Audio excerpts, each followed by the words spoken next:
तरुण भारत नागपूर दिनांक 4 सप्टेंबर 2021. आनंद वाटा. कुटुंब, कथा आणि व्यथा. काही दिवसांपूर्वी एका साखरपुड्याच्या कार्यक्रमाकरता गेलो होतो. गप्पा गोष्टीत एक नातेवाईक त्यांच्या एका मित्राकडील घटना सांगत होते. मुलाचं नुकतंच लग्न झालं होतं. दोघेही एका IT कंपनीत नोकरीला होते. सहज म्हणून मुलाचे आई वडील मुलाकडे गेले. सकाळी सासू नाश्त्यात काय चालेल याची माहिती सुनेला देत होती. सुनेने त्यांना मध्येच अडवलं आणि म्हणाली, तुम्ही चिंता करू नका, थोड्या वेळातच बाई येईल. तुम्हाला काय हवं ते करून घ्या. तुम्हाला काहीही खावं वाटलं तर मला सांगत जा. उत्तम हॉटेलमधून ऑनलाईन बोलावून देईन. आणि अजून एक, मला 15 लाखांचं पॅकेज आहे, त्यामुळे किचनमध्ये मी वेळ घालवणार नाही. तुम्हीही तशी अपेक्षा ठेवू नका. सासू सासरे अवाक झाले. सासू म्हणाली, हे तू लग्नाआधी का नाही सांगितलं? तुम्ही कुठे विचारलं होतं? हे होतं सुनेचं उत्तर. सासू म्हणाली, या गोष्टी विचारायच्या असतात का? हे गृहीतच असतं. त्यावर सुनेने फार बाणेदार उद्गार काढले. ती म्हणाली, मुलींना गृहीत धरण्याचे दिवस आता संपलेत. पुढे त्या कुटुंबाचं काय झालं, त्यांनी त्यातून कसा मार्ग काढला हे कळलं नाही. पण माझ्या मनात मात्र अनेक गमतीदार कल्पनांनी जन्म घेतला.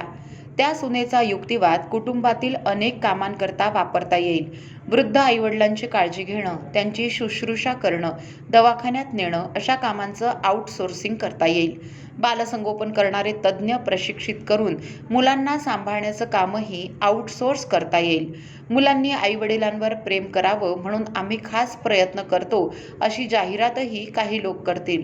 अर्थात गमतीचा भाग सोडला तर कुटुंब व्यवस्थेसमोर आज अनेक नवी आव्हानं उभी आहेत, हे मान्य करावंच लागेल.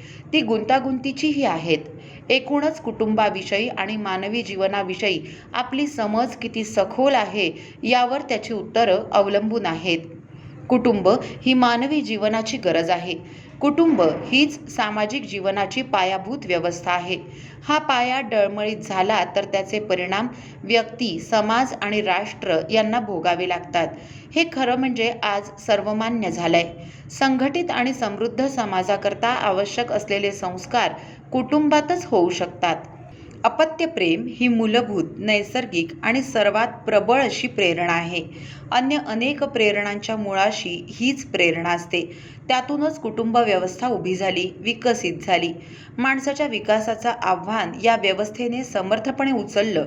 म्हणूनच असं म्हणतात, you can not pay someone to do for a child what parents do for free. पालक मुलांकरता जे निःशुल्क करतात ते कोणीही कितीही पैसे दिले तरी करू शकत नाही. तसंच मुलं आई वडिलांकरता जे करतात ते कोणीही करू शकत नाही. या पवित्र कर्तव्याची तुलनाच होऊ शकत नाही. हे फक्त वेळ देणं नसतं, जीवनाचा तो आनंद असतो, अनुभव असतो. त्यातूनच जीवन कळत जातं. आई वडील, मुलगा मुलगी, भाऊ बहीण, पती पत्नी या जीवनातल्या परमनेंट, स्थायी, शाश्वत भूमिका आहेत. त्यात कधीच बदल होत नाही. जीवनासोबतच त्याचा शेवट असतो. खरं तर त्या भोवतीच जीवनाची मांडणी झाली पाहिजे. त्याचा अर्थ कुटुंबाच्या बेड्या घालून घेणं नव्हे किंवा कुटुंबापुरता विचार करणंही नव्हे, तर आकाशात झेप घेण्यासाठी पंखांना ताकद देणारी आधारभूत व्यवस्था उभी करणं होय.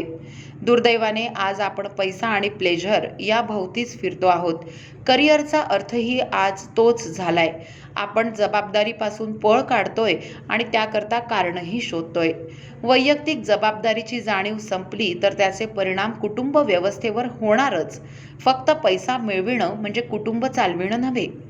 आपण प्रवाहासोबत वाहत चाललो आहोत. आर्थिक विकासासोबतच कुटुंबाच्या सामाजिक, मानसिक आणि आध्यात्मिक विकासाचीही गरज असते. कुटुंब ही आपली प्राथमिकता असली पाहिजे. त्याकरिता वेळ द्यावा लागतो. मनाने जबाबदारी स्वीकारावी लागते.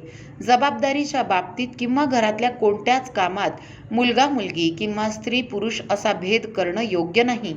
शेवटी घरातली कामं करणं म्हणजे कमीपणा नव्हे. सगळ्यांना सगळी कामं करता आली पाहिजेत.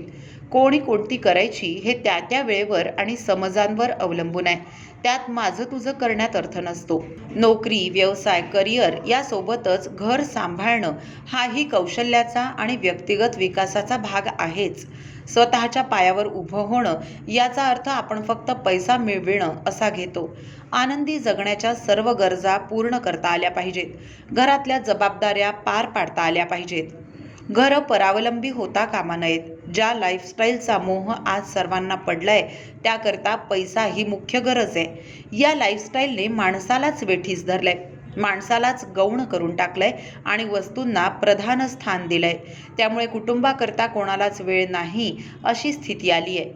कुटुंबाकरता वेळ हवा की पैसा, दोन्ही भरपूर मिळतील ही स्थिती अपवादात्मक आहे. काही लोक वेळेची निवड करतात कारण गरजा आणि पैसा याला कधीच अंत नसतो. समतोल विचार करायचा असल्यास काही गोष्टींच्या मर्यादा ठरवाव्याच लागतात. शेवटी कुटुंब एक सहजीवन आहे. सह म्हणजे एकत्र, एकमेकांसाठी, एकमेकांना एकमेकांनी असा त्याचा अर्थ आहे. जीवनाच्या प्रवाहात असे अनेक महत्त्वाचे क्षण असतात. त्यावेळी आपल्या माणसांची सोबत आवश्यक असते. काही महत्त्वाचे टप्पे असतात त्यावेळी आपली प्रत्यक्ष उपस्थिती किंवा मदत गरजेची असते. पण माणसं कुठल्या तरी नशेत असतात. त्या वेळा निघून जातात, मग पश्चात्ताप होतो.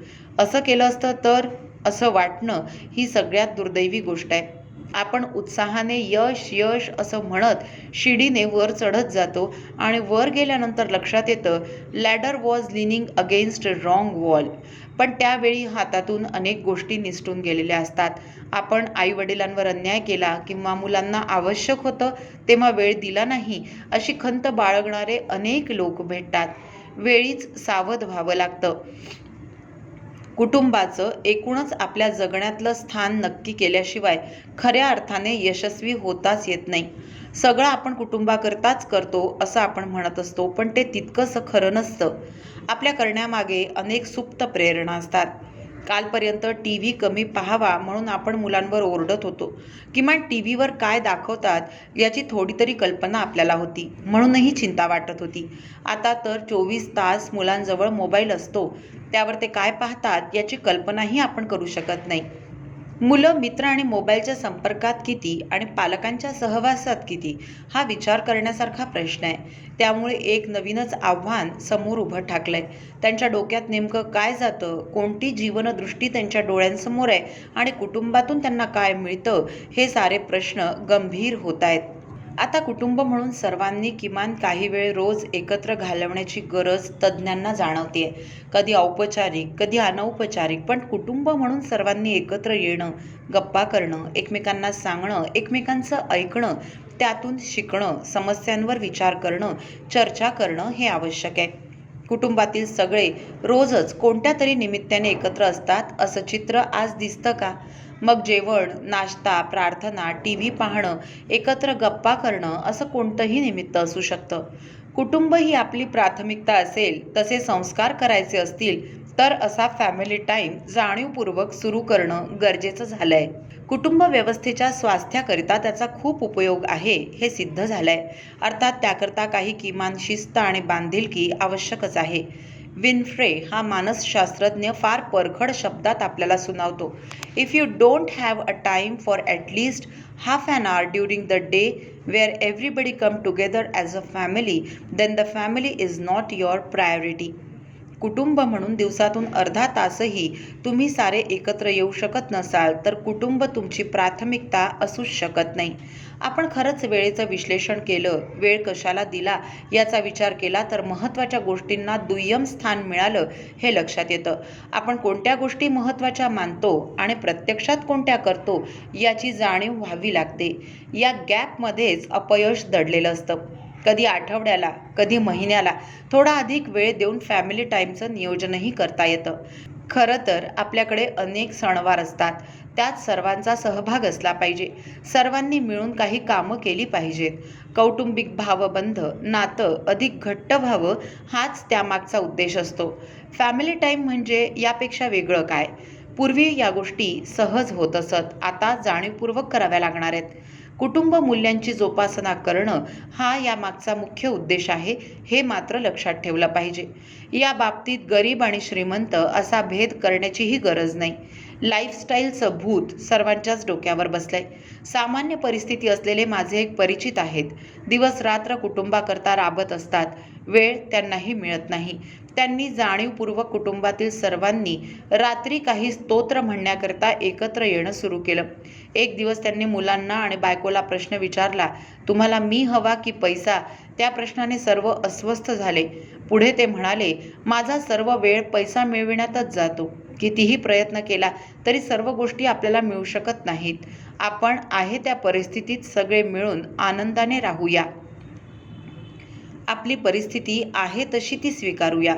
जे नाही त्याबद्दल सतत तक्रार करून काय उपयोग?